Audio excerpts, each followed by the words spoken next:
Move it. Yes. So we come to a 5 minute slot this morning, and it's me this morning, and I'm going to talk about the circle of competence. Get myself up in the corner. Okay, so this is sort of been an interesting idea to share the circle of competence, which comes from Warren Buffett. Warren Buffett, if you don't know him, has been pretty much the most successful investor of the last 100 years. He's been investing since 1956. Currently, as at June 2023, his wealth is $117 billion, and he's the fifth richest person in the world. So he's been very successful at what he does. He spends a lot of time, spends most of his day reading, researching, looking at companies, ignoring most of them, and then choosing a very, very select few to invest in, and making lots of money by doing that, by being very selective. And that's where he has this idea of the circle of competence. And the idea is that there is a circle of competence of things that you know very well, things that you're good at, things where you're very highly competent. And then outside that, there may be a circle of things that you think you know about, but you actually don't. And that's the danger zone. But when you start to try and do things that you're not as good at as you think you are, and then outside that, there are things that you accept that you're not very good at. And the whole point of the circle of competence is you should focus as much time, as much energy, as much of your work as possible in the areas where you're really, really good. So he says you have to figure out what your own aptitudes are. If you play games where other people have aptitudes and you don't, you're going to lose.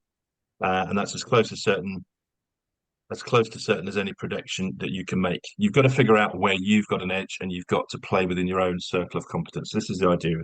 What he does is he looks at thousands of companies, ignores most of them, picks two or three, focuses on those ones. And he focuses on ones that he can understand, that are in his understanding, that he gets the business, he gets the market, and he knows whether it's a good company, a good investment, or a bad company. So he says he doesn't have to be right about 1,000 companies. He only has to be right about two or three, and he can ignore all the other ones. Sometimes it's about natural things that you're naturally good at, or even physical attributes. This is two athletes, Hicham El Guerrouj and Michael Phelps, both highly successful. So Hicham El Guerrouj retired in 2004, but he still holds the world 1,500-meter record, and the mile record, and the 2,000-meter record. Is double Olympic gold medalist. And on the right there is Michael Phelps, who, well, you can see how many gold medals he won during his career, more than any other swimmer. Now, the interesting thing about these two people is you can't really see it from these photos, but their legs are the same length. Why is that interesting? Because their legs are the same length, but their total height differs by 7 inches. So Hicham El Guerrouj is 5'9", and Michael Phelps is 6'4". Now that means that they're ideally suited to their own sports with the same size legs. Phelps, with a long body, is ideally suited to swimming, because in swimming you need a long body, upper body strength, to pull you through the water. And in long distance running, you need not much weight above the waist, because every extra pound you have above the waist slows you down. So it's good to have long legs, but you need to have a short body on top of it. So they're ideally suited to their own sports. And you can talk about mindset and the amount of training they do and their focus and all the other kinds of things that go into making an elite athlete. But actually, Phelps would never have qualified for the Olympics as a long distance runner, and Hicham El Guerrouj would never have qualified for the Olympics as a swimmer. They're just not physically suited to it. So recognizing where you are suited to something, doesn't matter how much training, mindset you do, if you're not going to be good at it, you're not going to be good at it. So it's quite an interesting comparison there. And then this is something that Warren Buffett, another sporting example that he cites. This is a chap called, I think, Ted Williams, who wrote a book. He was a baseball hitter and one of the most successful baseball hitters of all time. And he created this chart of where, so that zone, that rectangle, is where the pitcher can throw the ball legally. And the numbers on it are the batting average that he thinks you'll get if the ball goes in that thing. So the batting average is basically how many times you get to first base per hit of the ball. So 0.400 batting average, which is absolutely amazing. His career was 0.33, and he's one of the best hitters of all time. means that you hit. So a point four is you get to base 4 times out of every 10 hits. So most of the time you're failing when you hit the ball. That's one of the things. But he worked out that where the ball is thrown makes a real difference to how likely you are to be able to hit it and get to first base or beyond. And he created this chart so that he then has in his head, as the ball comes towards him, a picture of should I hit it or not? Should I try to hit it or not?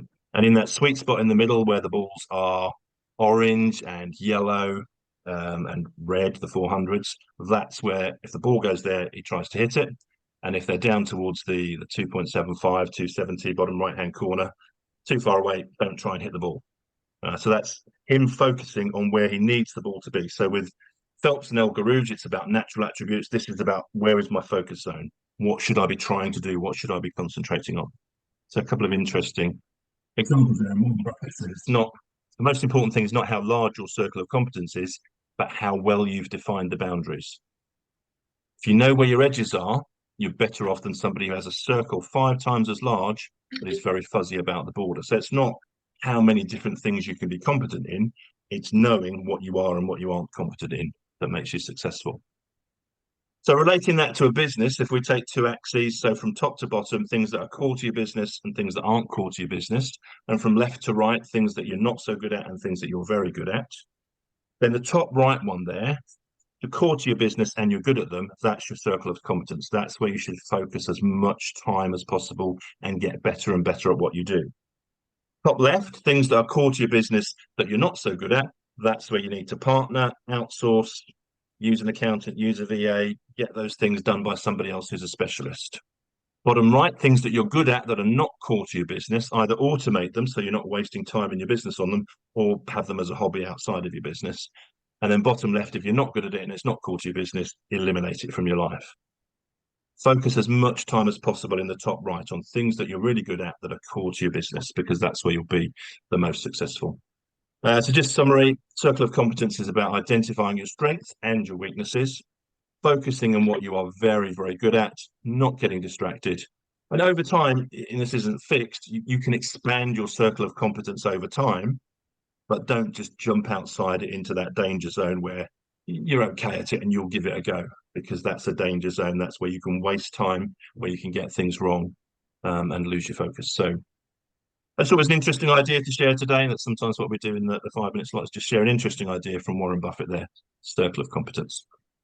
So I will stop sharing and I'll stop recording as well.